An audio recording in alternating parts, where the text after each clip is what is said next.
Hello friends, it's center time with Miss Youmans.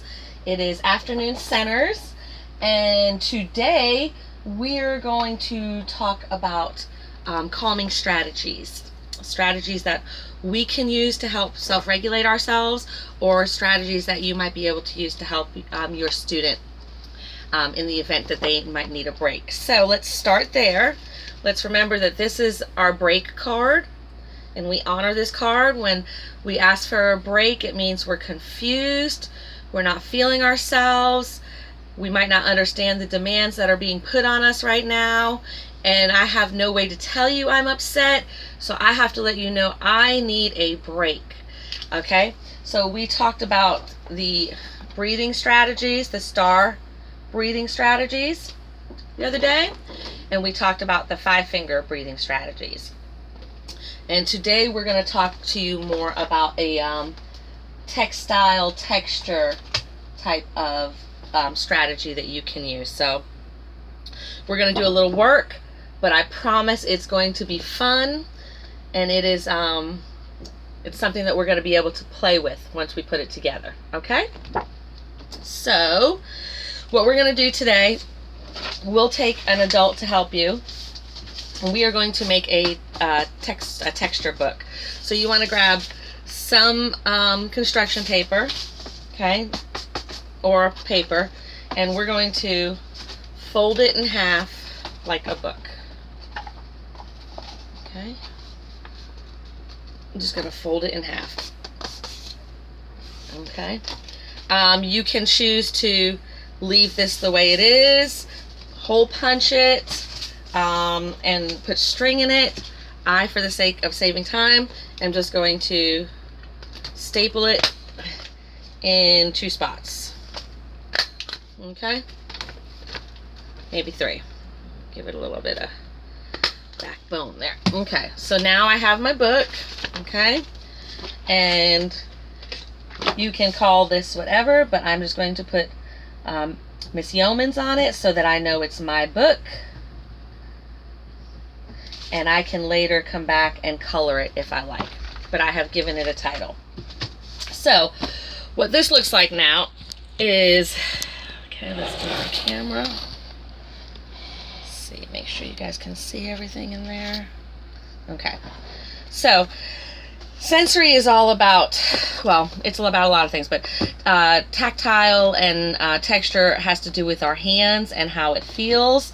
So this is really based on what you have at your house or what you'd like to use, and on your child's preference. So I have included a few things. I went ahead and did a bag of rice.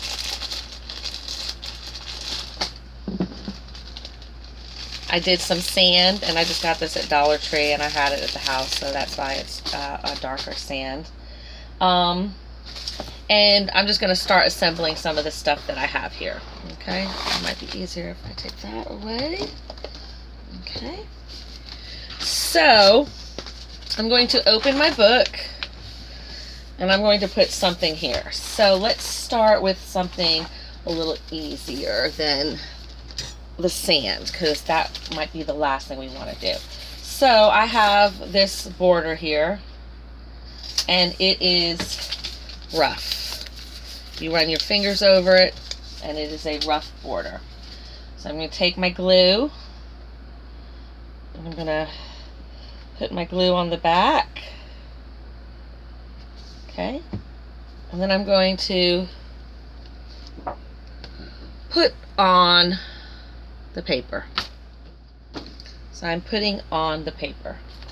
Okay, and I can label this if I want, and I'm going to label this rough. Okay, next I have some buttons, and they just have a little bit of different texture to them. Okay, but it's kind of rough as well. So I might just put some dots down here and go ahead and put my buttons on.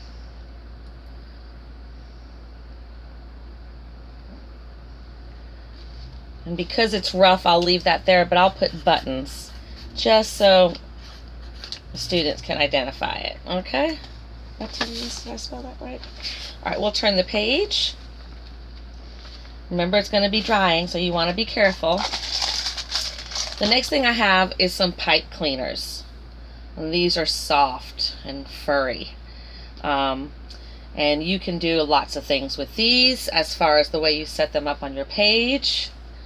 But I am going to just go ahead and put them on here because they're soft. I want my student to be able to just run their fingers over them and just feel them.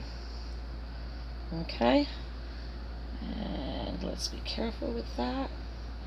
And I don't want to get glue all over, but I do want to go ahead and I'm going to press down so my glue will pick those up. Okay, and this is soft.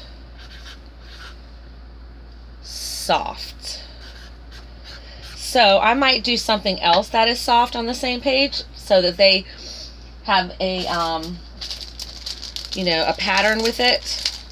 So I have here some feathers. Once again, this is just crafting stuff that I had got from the Dollar Tree, and a feather is nice and soft as well. I'm going to put my glue on my page and I will stick my feather on my page. I may have to cut my feather a little bit, so I'll do that. But now my feather is on my page. So I have started a rough page, and now I have a soft page. And once again, you can label these so the student knows and can start making word identifications with the objects on the page, but you don't have to. Alright, so I'm going to turn the page. I feel like that's not going to stay really well, so we're just going to do that right there. Okay, next, what I have is some of these eyes. I have a student who loves eyes, and they shake, but you can press them in too. So you start feeling that. So I'm going to do a couple eyes. I could have done this with the buttons. That would help with the association of objects that are in the shape of a circle. But there is no wrong or right way to do this. And especially if your student is willing to do it with you, however they want to do it is the most important, because really we want them to be very independent and engaged in anything they do. We don't want to really do it for them. So if they want to do it in a certain pattern, then by all means, please encourage them and let them do that. Next I have is a balloon, and it is stretchy. And you could cut this if you wanted to, but I'm just going to go ahead and put it on my book and just press it down so they have something to feel. Okay? All right. So I'm going to turn my page and flip it over.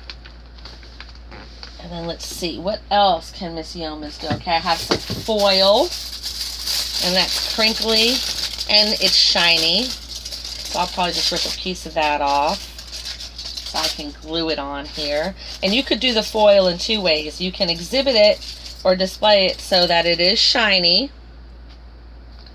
and they see the shiny part of it.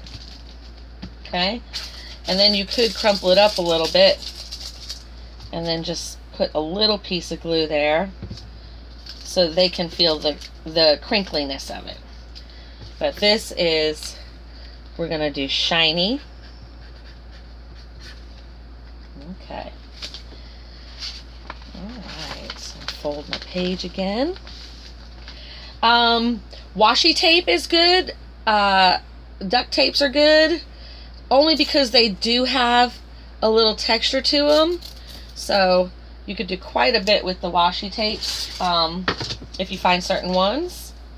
Once again, usually you can find small washi tapes at Dollar Tree. And this is not smooth, but it's not super rough. And that actually might feel really good under your students' fingers while they do that. Next, we can do rubber bands. But I'm not going to do that because I feel like, I don't know, I don't feel like that would work really well for me. I'm going to do straws that are cut up. I'm going to put 3 lines because I want them to understand bumpy. This is bumpy.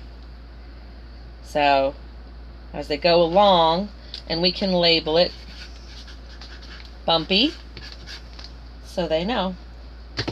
Okay, I'm going to turn our page. I have some felt here, which is pretty soft. So I'll cut a little bit of that. And I might, just so that I have a little variety in this, I might go ahead and just cut it in the shape of a heart. Okay. And if you've never done that, let me show you once again. It is super easy. You can do it with paper or anything. You're going to take your square or rectangle, it really doesn't matter. You're going to fold it into long. You're going to keep the fold, and you're just going to go up and come over and then go down, and then we have hearts. Okay, and since I made 2 of them, I will put 2 hearts on our page. 1, 2 hearts.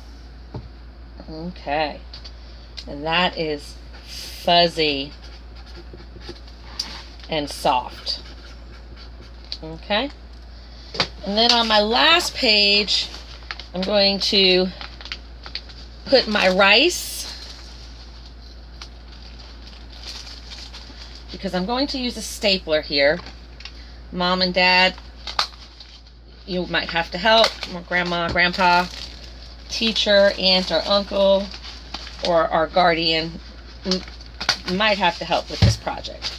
And then I'm going to close it, and it will dry. And then next time I'm busy doing my work and I get a little frustrated and I don't want to do anymore, I need no more work. What I need is a break, and I can either choose to do one of my breathing strategies, or I can take out my texture book and I can just run my fingers along it for a few minutes and just do the work with the texture book.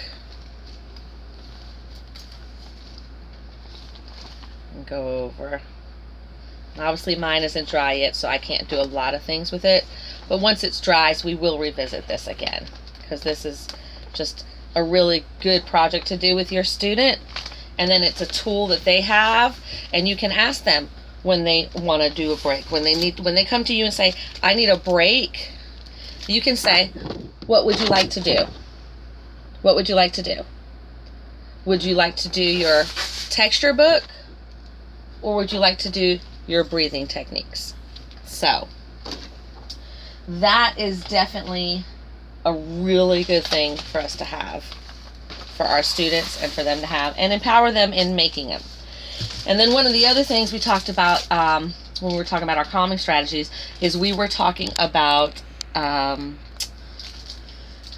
decompressing. And so we talked about coloring the other day, and how something in our hand and getting that energy out can help us. The same is true with Play-Doh. There's therapy. There's recipes that you can make if your child likes to put stuff in their mouth. There are recipes that you can make that are edible, so you don't have to worry about the toxicness of it. But giving them something to just roll around in their hands, or perhaps even on a piece of paper, drawing out a circle and a circle, and giving them an objective. I know they've asked for a break, so you have to be careful, because you don't want it to seem like work, because they did ask you for a break. But this is just, even if they're starting to get a little amped, you can go ahead and start doing this, and then you can just show them how they want to go ahead and roll, and just press it out and press it out, and make as many circles as they can. So Play-Doh is really good for calming students down. I got green all over my hand, so I don't recommend that brand, whatever that was. And then last but not least, today are squeeze toys. Squeeze, just sometimes we we need that pressure, we gotta get it out. Some students need it put in, some students need to get it out. So just having squeeze toys or items around are really good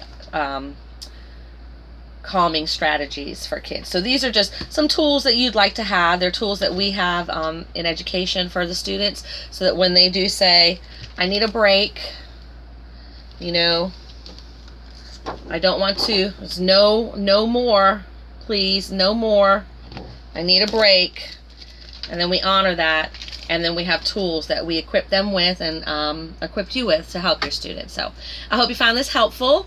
I'm gonna go now, all right? Bye, friends.